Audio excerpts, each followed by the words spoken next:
నటసింహం నందమూరి బాలకృష్ణకు మరో అరుదైన గౌరవం దక్కింది. వరల్డ్ బుక్ ఆఫ్ రికార్డ్స్ లో బాలయ్య చోటు దక్కించుకున్నారు. 5 దశాబ్దాల పాటు సినిమా రంగానికి సేవలకు గాను world book of records gold edition లో ఆయన పేరు నమోదు చేశారు. 50 సంవత్సరాల పాటు ప్రముఖ హీరోగా కొనసాగిన బాలకృష్ణ భారతీయ సినిమాలోనే కాక ప్రపంచ సినిమా చరిత్రలోనూ అరుదైన ఘనత సాధించారు. తన తండ్రి లెజెండరీ నందమూరి తారక రామారావు గారి వారసత్వాన్ని కాపాడుకుంటూనే బాలకృష్ణ తన శక్తివంతమైన స్క్రీన్ ప్రెజెన్స్, బహుముఖ ప్రతిజ్ఞ, కళ పట్ల అవిరామ నిబద్ధతతో టాలీవుడ్ లో తనదైన సామ్రాజ్యాన్ని నిర్మించుకున్నారు.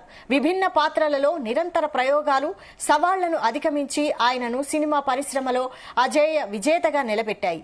భగవంత్ కేసరి విమర్శకుల ప్రశంసలతో పాటు వాణిజ్య పరంగా అపూర్వ విజయం సాధించి ప్రతిష్టాత్మక జాతీయ అవార్డును గెలుచుకుంది.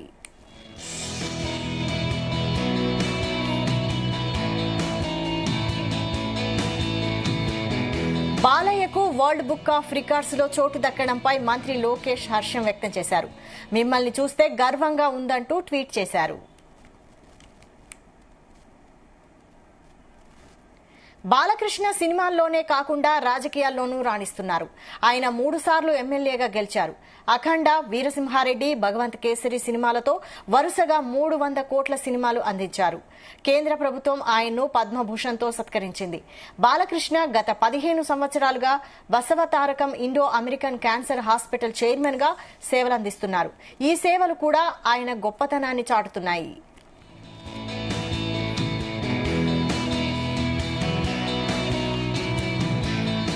World book of records CEO Santosh Shukla ఆయన సినిమా, సమాజ సేవలను ప్రశంసించారు. ఈ గౌరవాన్ని ఆగస్టు 30న హైదరాబాద్ లో బాలకృష్ణకు స్వయంగా అందిస్తారు.